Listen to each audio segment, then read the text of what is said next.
What's good, Desi Hip Hop fam? Today I'm excited. I'm so excited. I'm gonna talk to one of the greatest in the game, in my opinion. This is Waqas from Outlandish, a man who does not require any introduction. Outlandish and Waqas and his group has like dominated the charts all over Europe and Asia throughout the 2000s. This is an artist, a Desi artist who's made platinum and gold records long before anybody else did. They've been touring the world at a level that so many people want to emulate, so many people want to learn from. But here it is, Waqas. How's it going, bro? How are you doing? I'm doing good, man. Thank you for that really nice introduction. Make me feel good. Yeah, I mean, I know, like, you know, in life, I know that a lot of times when we do creative things, we don't look at it from outside perspective. So I wanted to remind you about the impact that you have on this world. Yeah, of course. I mean, it's funny, right? Because we're Danish, so we have a tendency of downplaying stuff. You know, we really don't want to stand out too much. So I guess that's part of it, that we're not, yeah, okay, cool. You know, we did this, we did that, we sold so many records and stuff. But, you know, when you think about it in retrospect, yeah, man, we achieved some really great stuff. I mean, throughout the years, 20 years now. 20 years, that's a whole lot of experience. Yeah. And it's funny that you mentioned about the Danish thing. I mean, I think it's also a Desi thing, you know, like I grew up thinking that all the time. I can tell you there's a story when we won our first award in Denmark for best rap album of the year. It was the Danish Music Awards. Okay. I remember I came home with it was like a semi-naked, half bunny, half lady thing. And my mother, she just looked at it and was like, "You go buy some milk, and I'll cover her up." so she actually made a little dress herself and covered my first award in it. You know, so when guests and stuff, aunties and stuff, they would come over, they wouldn't be like, oh, "What is this?" So I went down to buy some milk, and she made a dress for the award. Nice. Yeah. Those beginning years, like, how was it for you guys? You know, how were those days? How did you guys get together? Man, we grew up in the same neighborhood, so we lived on the same block. Nice. Just, you know, playing soccer and basketball and listening to American hip hop and try to be black and, you know, wear too big clothes and listen to Public Enemy and KRS-One and all that stuff, you know. And then all that stuff inspired us somehow, and somehow we live in a suburb. We come from a suburb of Copenhagen where nothing happens. So you really have to be creative and find your own way of doing things and be creative. So breakdancing came into our lives. We breakdanced, and then we started rapping because some of the kids in our block started rapping. And yeah, we found out that we were pretty good at it. You know, not like really good, but we had an interest. We still to this day say that we had like 30% talent and 70% hard work and dedication. Nice. You know, because we just studied. We weren't later on. We weren't that much into New York. The New York scene. It was more like the Dirty South, the original Dirty South. Right. So we grew up on Outkast, you know, Southern Playlistic album, and AT which is like our, you know, the blueprint for what we are. Goody Mob were there, you know, and of course from New York we were really inspired by the Fugees. So you can hear elements of Outkast and Fugees in our music till this day. We love our breakbeats, we love our organic sound, Organized Noise, who produced a lot of Outkast stuff. You know, you hear that influence in our music. So, you know, that's, and the place we lived actually reminded a lot about Long Beach and, you know, South Central LA, because we were outside and we actually. The city we come from is called how do you call it? It's like a beach area, you know. So we're close to the beach, and everybody's laid back in our city. So we would compare Copenhagen to New York, and where we were from to LA. Nice, yeah. That's amazing. And so, did you guys start out by recording some tracks or mixtapes, or how did that record label relationship come together? See, back then, this was like the late 90s. Recording wasn't easy, bro. You know, it's not like today you can record on a mic like this and still be able to make it sound good. You know, you had to get into a professional studio, and we didn't have money for that.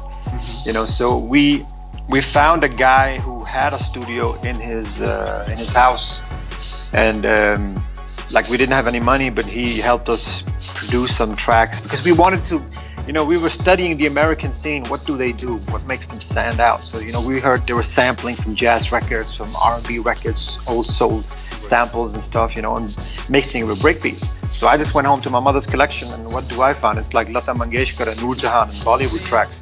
You know, you take that stuff to the producer in the late 90s and they're just looking at you like you're an idiot. Like, you want to mix Indian music with hip-hop? Well, are you crazy? Are you stupid?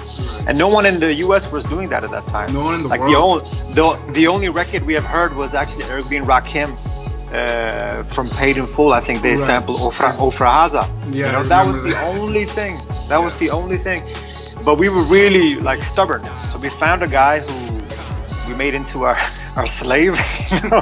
So we just came with all the records, and he was like, "What the hell is this?" And he slowly understood the vision, and we started creating tracks that were unique. Made the demo tape, you know. Again, we had to like get money from here and there to make a demo, and we sent it out, and no one answered for like a year. So we dropped music, and we were just like going on with our own business, schools and stuff. And then suddenly a guy from a record company calls. At that time it was BMG. That he found our demo tape. This was in '97 behind a wardrobe when he was cleaning up in his office. And he had just heard it. Yeah. And he heard it, and he was like, "Yeah, I want to sign you guys." And we signed with him, and you know, the rest is history. But till this day, we still teasing like, "Yo, how could you sign that crap, man? That was so bad. We sounded so bad. There was no auto-tune, no nothing, you know, and we didn't know how to sing. So it sounded terrible." But he heard something, apparently. He heard something. You know, whether it was the energy and stuff. And from there on, we evolved, and we were the first ones who came out. You know, and everybody wanted a piece of us. You know, it was whether it was politicians, whether it was actors or companies, because here comes the brown people, first time ever. No, you have to bear in mind there was no TV stars or movie stars or authors who were brown. So we were the first ones.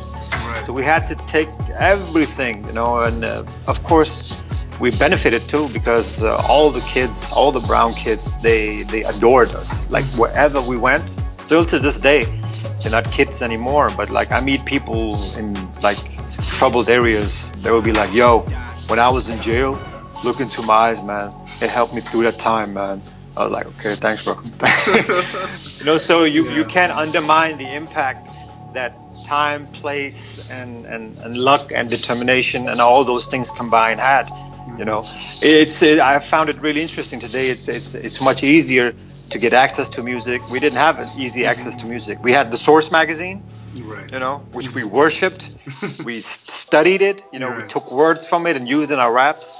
And then we had one store that sold hip hop imported CDs. You know, that was it. Otherwise, it was just like a fantasy world in the US. You know, all the rappers over there and stuff. And now, you know, it's really cool. You just log on SoundCloud, YouTube. You know, you can knock it out. And it just makes it tougher. There's a lot of content out there, rappers, especially in the Desi scene. There's so much. I see it on your website. You know, that's my source of you know, Desi Hip Hop when I have to go and check. But it's cool that so much. Of course, you get a lot of garbage too. But it's evolving, you know, it's really fastly evolving. But again, like I tend to say, I mean, we're just three regular kids, brown kids from a suburb in Copenhagen. We happen to be in the right place, right time, like I said, with the right determination, the right amount of talent and hard work to do something that went really, you know, out there. 9/11 happened. There was a need for someone to speak up, and I swear to God, it wasn't even the fact that we were, "Hey, we cracked the code, we have to do this, we'll be successful." Nah, man, we just told stories from again, like I said, we studied hip hop, like the US hip hop. What do they do? Why can you hear that Wu-Tang are from New York? You know, when they're standing in the hallways and rapping, you know, and the ruggedness. Why can you hear that Snoop is from LA? Why can you hear that Outcasts are from the slums, you know, really warm areas in the South? It's because they put all that, you know, lyrical content, the way they flow, and everything comes into the music. And that's what we did, basically. We just told the stories from our block, basically. You know, if someone got shot, if someone committed suicide, if someone called me a black pig or whatever, you know, So we just told those stories, but not in a, I wouldn't say it's been in a political way. It's made political. We just told them from a street point of view, and then people pick it up and they make it into something completely else. That's the beauty about music. Yeah, I remember I connected with you guys the most when I saw the Guantanamo video where you talked about cricket and the electricity going out, and I was like, that's my experience. This is my life right here, man. You know what I mean? Yeah, exactly. So it's and I knew, of course, we knew that would. That's the stuff I wanted to hear. Right. I can hear Tupac, I can hear Biggie, I can hear all those people talk about, the local streets where they, used to hang and blah blah. But I can't relate to it in that way. Right. I never been to that street. But you've been into load shedding, A kid from Mumbai has played cricket in the streets and the lights going out and all that stuff. So and your cousin who's moving the antenna, back and forth to get the right signal. We've been through that when we go back home, and that's one of the biggest experience also when we travel back home to the motherland. For me, Pakistan, you come home with a bag full of experiences and lyrical content. That's really amazing. Yeah. So what inspired you guys to continue? Like, why do you still record songs? It could turn out to be a spiritual journey for you. It could be maybe good, and I don't know what happened. It just clicked in me, and suddenly these songs and ideas just came pouring out.